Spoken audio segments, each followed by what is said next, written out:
Elizabeth Garrett Anderson fought tirelessly for women to have the right to practice medicine.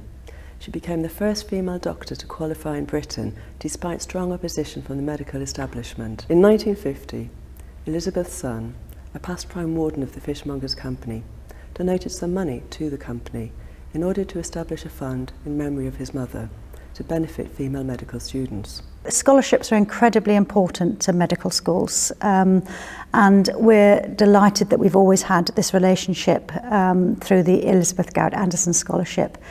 Previously, it was really important to manage the gender inequalities that existed in medicine. What's been really fantastic in the last few years while I've been in charge of the medical school is how we've worked together to reimagine what inequality means and reimagine what disadvantage might mean, and be able to change those scholarships in a way that celebrated their history but actually meant that they were supporting the students that perhaps Elizabeth Garrett Anderson and her family would have championed as well. I was the first in my family to go to university, first in my family to even consider going to university. I come from a first-generation family who moved over from Bangladesh.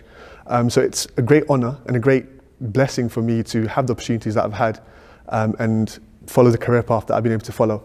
I remember in secondary school I went to see actually my careers advisor, who, because I didn't know anything about how to get into medical school or what to do. And so I went to see him and he just turned to me and said, no, people from here don't do things like that. For students who don't have a great degree of privilege, tuition fees, hidden costs of studying, being in London, and a long programme really can mean that we're in danger of making medicine a discipline for the privileged few. And that's where the scholarships really make a difference.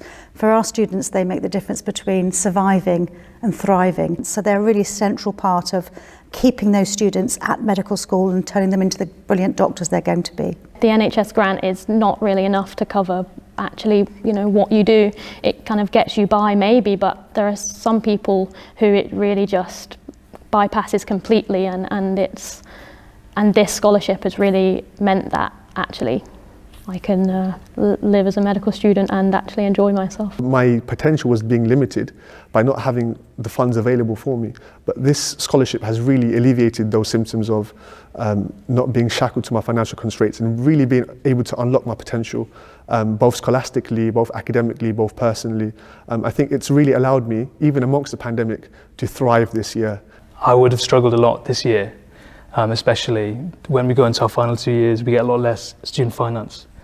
And it's just helped me to live in London, pay my rent, have food, without having to worry constantly about where's that money going to come from. Once again, I'm very, very grateful to be in receipt of a scholarship like this. And hopefully, I really do aspire that one day I can be in a similar position to help out others who were in a similar position to me in the future, by giving them that sort of financial aid that can help them and allow them to really thrive and unlock their potential.